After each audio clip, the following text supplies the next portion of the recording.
자, 이번 시간에는 5번째 과목 지역사회 복지론을 풀어보도록 하겠습니다. 자, 51번인데요. 다음 설명과 관련된 지역사회 복지 이론은 무엇인가입니다. 다양한 집단과 조직이 이익을 표출함으로써 정책 과정에 영향을 미칠 수 있는 것.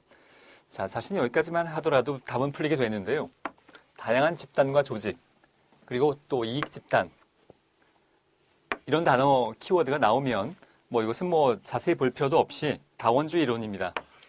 좀 더 보면 지역사회 복지 정책은 이익 집단들 간의 갈등과 타협의 산물로 간주된다. 지역사회 복지 정책 결정은 이익 집단들의 상대적인 영향력 정도에 따라 달라진다. 자, 기본적으로 다원주의 이론이 지역사회 복지만을 다루는 이론은 아니겠습니다만 정치학에서도 쓰이고 행정학에서도 쓰이고 사회과학 전반에 쓰이고 있는 이론인데 저 다원의 이 다자가 많을 다자입니다. 여러 단체, 여러 조직들이 자신의 이익을 주장하는 과정에서 그것들의 타협을 통해서 사회적인 정책이 결정된다라는 이론이어서 지역사회 복지 관련된 내용도 그렇게 적용을 받을 수 있겠다라는 아이디어입니다.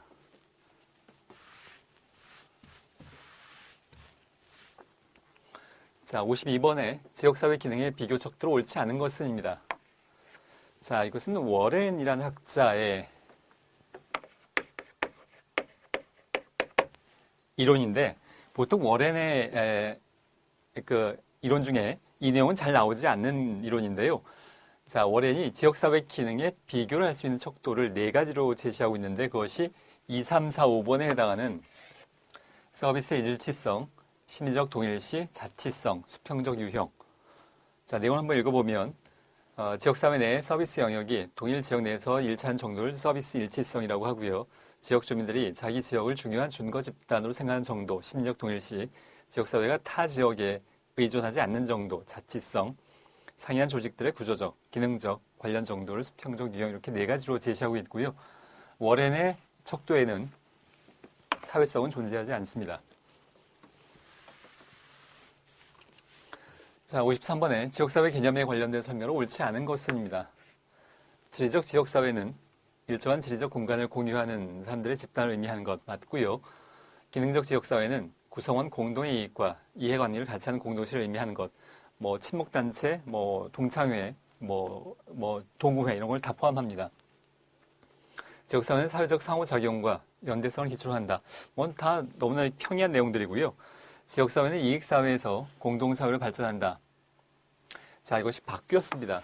공동사회에서 이익사회로 발전한다. 사실 발전이라는 표현이 좀 어색할 수 있다고 볼 수도 있겠습니다만 잠시 후에 보도록 하겠고요. 5번째, 가상공동체는 새로운 형태의 지역사회로 등장하고 있어서 인터넷에서 만나는 그런 것도 하나의 지역사회로 보고 있습니다.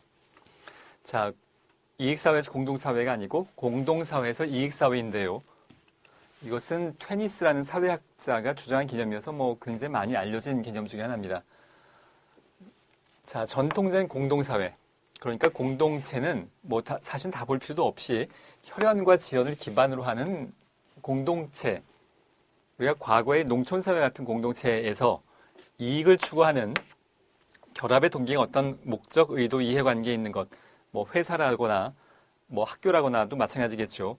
이러한 결합의 동기가 혈연 지연이 아닌 목적에 의해서 결합된 그것을 이제 이익사회. 그래서 현대사회로 올수록 이것을 반드시 발달이라고 표현하는 것은 좀 어폐가 있을 수도 있겠습니다만 현대사회로 올수록 공동사회가 이익사회로 변화하는 것은 지역사회의 특징으로 볼 수 있겠습니다. 이것을 이제 테니스가 이런 용어로 정리를 했습니다. 자, 54번을 보도록 하죠. 다음의 사례를 해결하기 위해서 지역사회복지 실천의 원칙은 무엇인가 합니다. A사회복지사는 공동사업 수행을 위해서 특별 추진회를 구성했고요. 그렇지만 주민들이 자유롭게 의견을 제시할 수 있는 기회를 제공하지 못한 채 사업 추진을 진행하고 있습니다. 자, 여기서 몇 줄 안 되지만 드러난 문제는 자유롭게 의견을 제시하지 못하는 것이 문제점이라면 자유롭게 의견을 제시할 수 있도록 효과적인 의사소통 개발과 유지를 하는 것. 어느 한 사람이 너무 많은 말을 할 때 다른 사람이 이야기할 수 있는 기회를 준다거나 의견을 제시하지 못하는 사람들이 의견을 제시할 수 있도록 격려한다거나 이러한 효과적인 의사소통 개발과 유지 또 뭐 회장 한 명이 모든 걸 다 독단적으로 하려고 한다고 한다면, 주도적으로 하려고 한다면 모임을 작게 여러 소그룹으로 나눠서 회장을 여러 명을 만든다거나 그런 여러 가지 효과적인 의사소통 개발과 유지에 관련된 실천을 적용할 필요가 있겠습니다.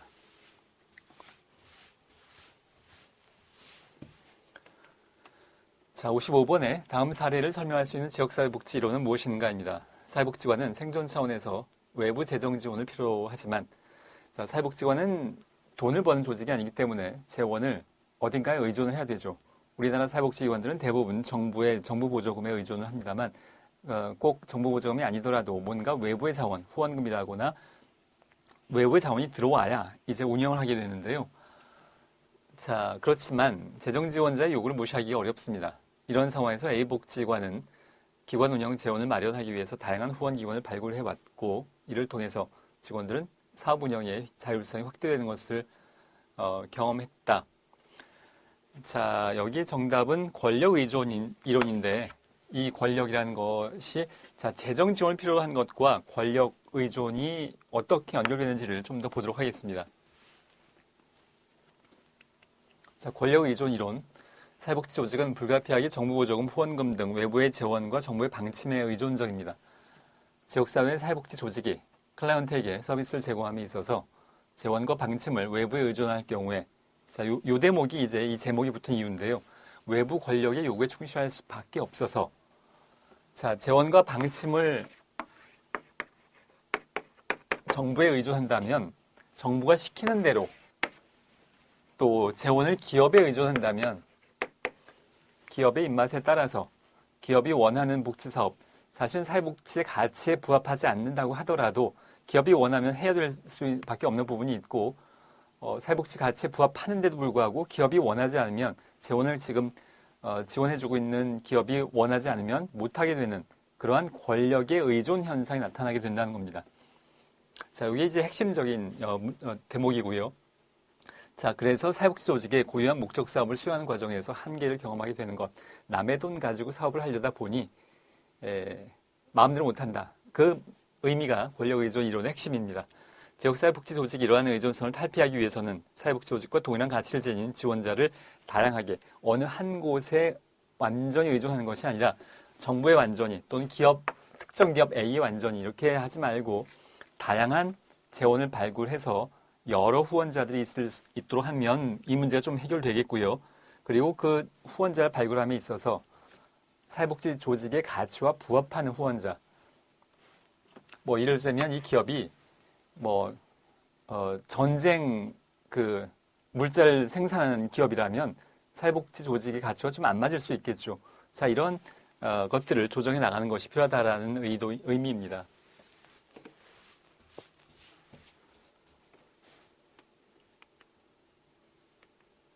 자, 56번을 보겠습니다. 우리나라 사회복지관에 관련된 설명으로 옳지 않은 것은입니다. 사회복지관 사업이 지방 이양 사업으로 선정돼서 재정 지원 방법이 지방으로 변경되었습니다. 사회복지관 5대 사업이 사례관리 기능, 서비스 제공 기능, 지역 조직화 기능 등 3대 기능으로 재편되었고요. 사회복지관 운영은 사회보장 기본법에 근거한다인데 옳지 않은 것은 3번입니다. 사회복지사업법입니다.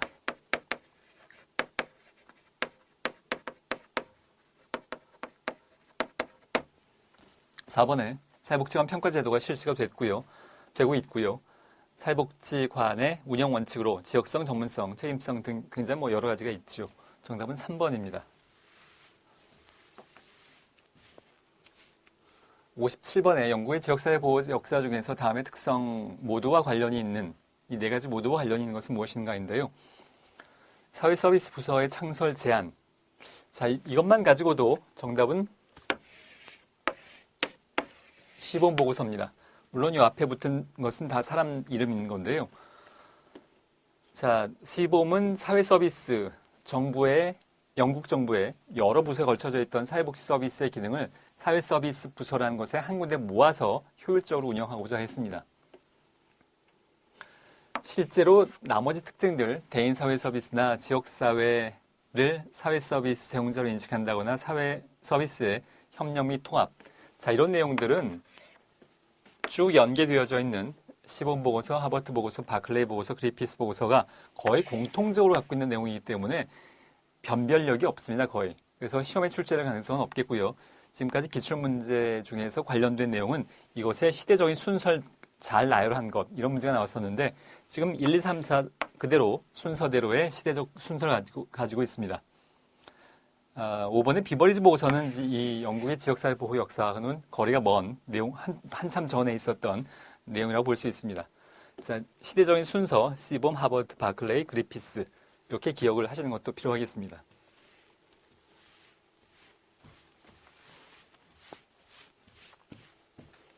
58번에 조선시대 흉년으로 인해서 이재민과 빈민을 구제한 국가기관은 무엇인가인데요. 자, 이것은 암기 문제인데 진휼청입니다.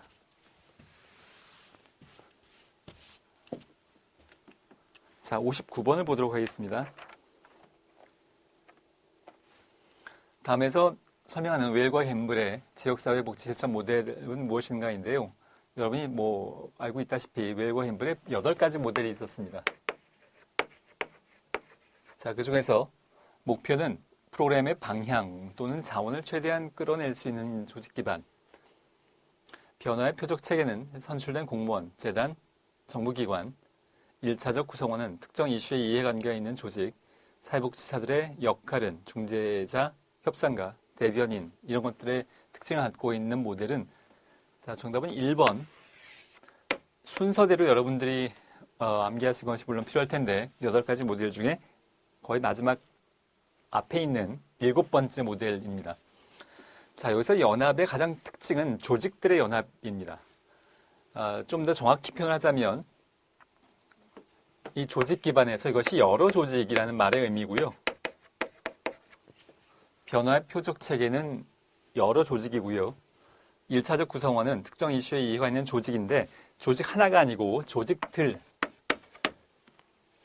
출제자가 일부러 그 표현을 뺐는지 모르겠습니다만 이 연합의 특징은 여러 조직이 연합한다는 것에 있기 때문에 자, 이렇게 표현하면 좀 더 정확한 표현이 될 수 있겠습니다.